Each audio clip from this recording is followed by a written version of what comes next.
Assalamu alaikum wa rahmatullahi wa barakatuh. Good evening and welcome back to Hilaal Live. My name is Faraz Patel. We say Jazakallah to you for staying with us here on Hilaal TV channel 347 on DSTV.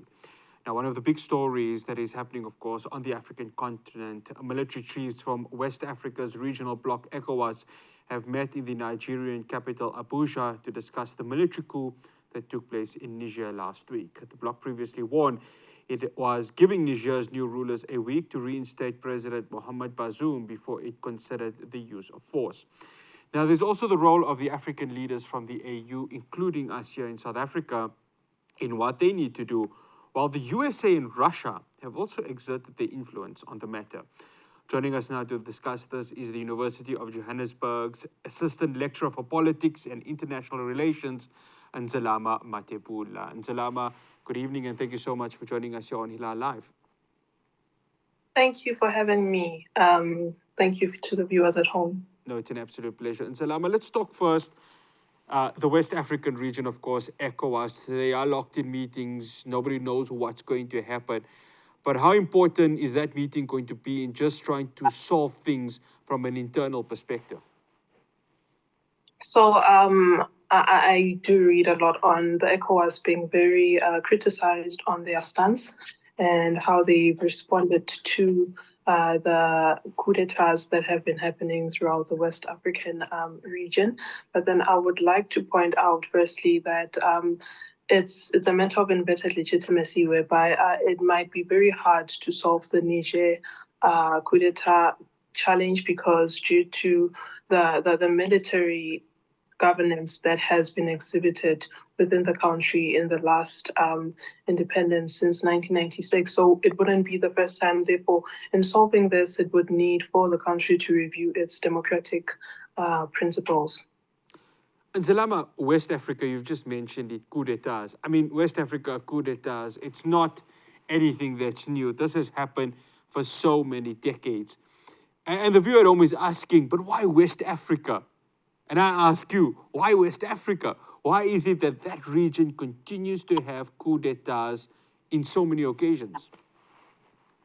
So there has been so much instability that has been exhibited within the West African region, really going back to post-independence, how these countries actually gained their independence and how they've actually handled their democratic nations. So then I do believe that it actually goes back to the interstate wars that have been experienced in that region in Africa. But I attribute it so much to the form of independence, how they gained their independence, the independent transition that these countries experience. So what you find is these people believe so much in a military governance. Therefore, hence you have people celebrating the military coup that overthrew the president.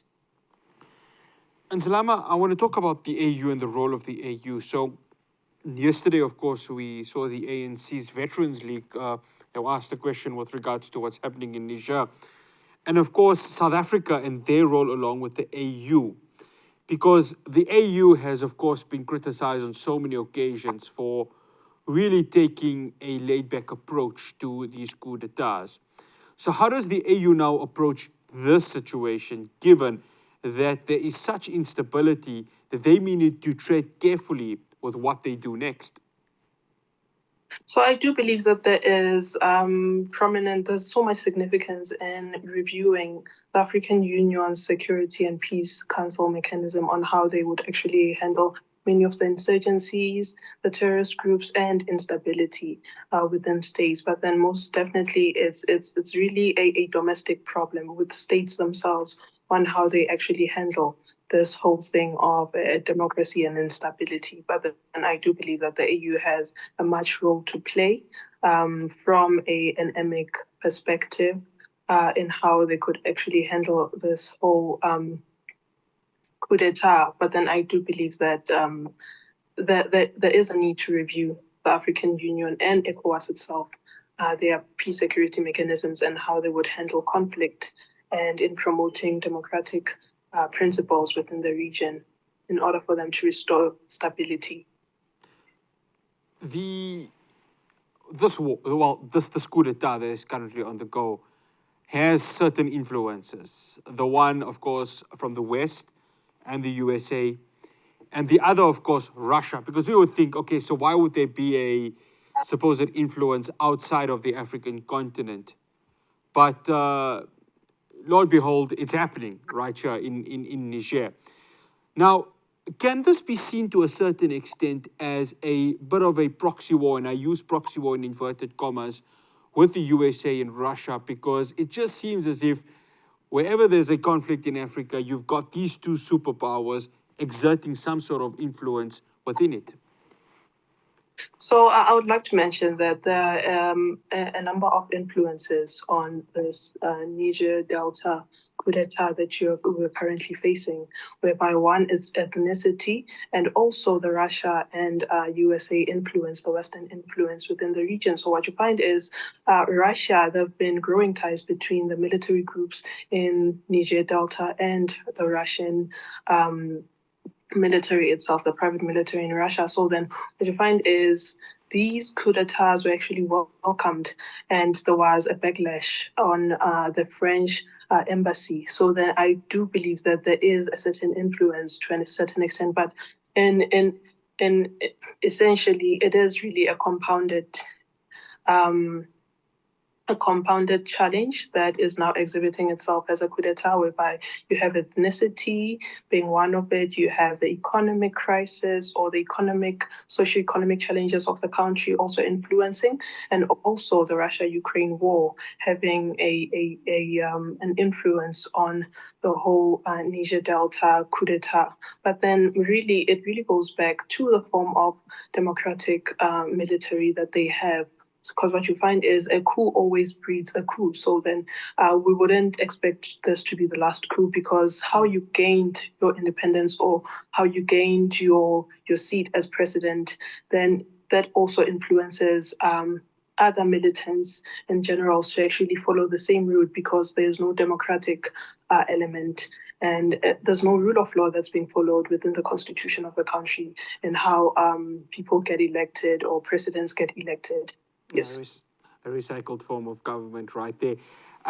By the time we complete this conversation, Ndzalama, ECOWAS may have come up with a solution. Now, what if one of those solutions sees the current government of Niger, of course, the one that toppled Mohamed Bazoum, not agreeing to certain terms? What we're understanding is that ECOWAS may use military action. That's the last thing that I think the western part of the continent needs. But is there a possibility that ECOWAS may need to use, or certain members of ECOWAS may need to go ahead and use military action to bring back Mohamed Bazoum, who was, of course, the president of the country? So, well, that is a solution, but unfortunately, it now becomes some process of militarization. So, in order for you to fight off a coup, you also need to militarize yourself. This is what happened in Burkina Faso, I think last year, whereby they had to militarize your usual civilians, your ordinary civilians. So unfortunately, it can be a short-term solution in how they can reinstate the president of the country. But unfortunately, it then becomes, it actually heightens on the militarization of ordinary citizens. So with the president being reinstated through military action, then he will be overthrown again through military action. So then, unfortunately, the pushback solution that the ECOWAS is resorting to in terms of using military action will just breed more military action, unfortunately. So then I do believe that it's high time they go back to their democratic principles and peaceful resolutions, and they are democratic, really, the form of democracy that they have and how they can embrace it, because I do believe that this needs a paradigm change in how people believe they should elect presidents, especially in West Africa, so that they can actually halt on this trend and on this fashion of reinstating people through military action. So unfortunately, it might work in the short term, but then it leads to this militarized government. It leads to this militarized politics within the state. So it's most definitely that the same thing will happen again. Yeah, we wait to see what happens with it end of the meeting of ECOWAS happening in Abuja, Nigeria. And Ndzalama, thank you so much for joining us here on Hilaal Live. Thank you. That's Ndzalama Mathebula, Assistant Lecturer for International Relations and Politics at the University of Johannesburg. After the break, I speak to Theo Doyle. He's a councillor at Riverlea. Of course, you've been following in the media. The Zamas have been running riot within that part of Johannesburg. Of course, one person got killed when bullets, of course, hit his car. So we're going to be speaking to the councillor. What happens with regards to that community? Minister of Police, Becky Cele, visited them.